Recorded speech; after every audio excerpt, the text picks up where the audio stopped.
Hello, year 5 and 6, and welcome back to summer 2. And I'm going to carry on doing the writing units with you.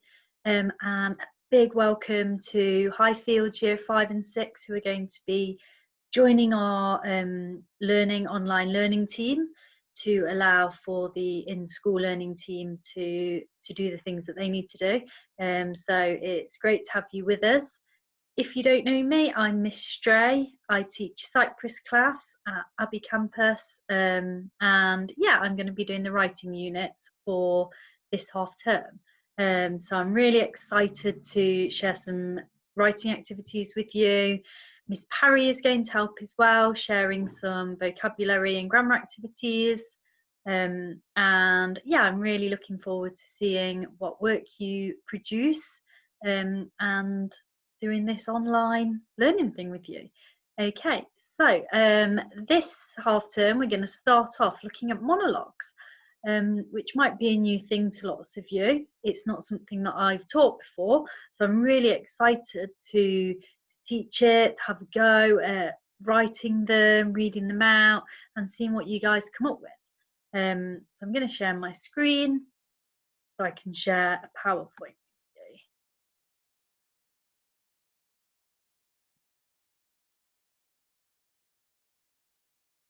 Okay, so as you can see, this is our overview for the next couple of weeks, and it's a bit of a shorter unit, this one. We're just going to do 8 days. So you can see first day today, we're going to have a look at what monologues are. So hopefully you understand what monologues are, and we're going to read a couple and also see some performed by the Television Workshop, which is a drama group in Nottingham. And you can have a think about what you like about those monologues, which ones you preferred, what the content of them was, and some other things. Then on day 2, I've had a go at writing my own monologue from the perspective of my cat. So we'll have a look at that tomorrow, and you can have a look at some of the vocabulary in it and write some of those new words in sentences. And then day 3, moving on to reading the model text and then answering those different types of questions. So you've got some retrieval questions, some vocabulary questions, and some inference questions to see that you understand that text and can answer those. Okay, and then next week you're going to go into writing your own monologues. So it'll be a good idea to re-watch some monologues, maybe get some ideas from them. I'll give you some tips for writing your own. Have a go at writing, improving it, and then practicing reading it, thinking about your fluency, so your pace and your expression, and then maybe even recording yourself reading your monologue, or sending your monologue in so that we can have a read of them. Okay, so what is a monologue? Let's just make me a little bit smaller in the corner. So a monologue's a speech given by a character. So they appear in films or plays. They could be a character talking to other characters for a longer period of time, or it might be the character talking directly to the audience. They've been used since the ancient Greek times, but they're commonly used in plays and films today. And when you start looking out for them, actually, you notice that monologues come in loads of films that you'll have watched. So a monologue could also stand on its own. And the ones we're going to see today, you'll see that they don't need to be within a play or within a film. They make complete sense just on their own.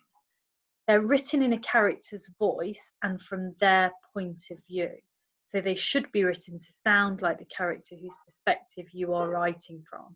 And that's probably the most important thing, getting that person's point of view across, writing it in that character's voice. Or if you're writing from your own perspective, writing in your own voice.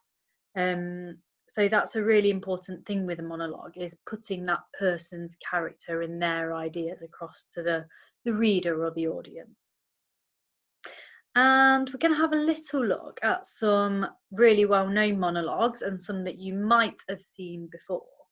Okay, so this is one from 101 Dalmatians and is Cruella de Vil. You beasts, but I'm not beaten yet. You've won the battle, but I'm about to win the wardrobe. Okay, so that is much longer than what's written there. Okay, but you can see evil Cruella de Vil and all her evilness coming across in what she's saying, and her plans are being displayed to the audience, even though the other characters don't know what her plan is. She's telling the audience, so we're kind of in it with her. And this one is from Alice in Wonderland, as she's spotted the White Rabbit who leads her deep down the hole. So, why, how impolite of him! I asked him a civil question and he pretended not to hear me. That's not at all nice. Okay, so, and there you can see in that picture she follows him down the rabbit hole. And again, it does go on for longer than that. And this one, hopefully, Abby Campus, you will recognise what this is from. So, Macbeth, Shakespeare's Macbeth. Shakespeare wrote hundreds of really well-known monologues. His plays are full of them, either, as I've said, characters talking to other characters for longer periods of time, or characters doing an aside, talking to the audience and letting them know something that the other people on stage don't know.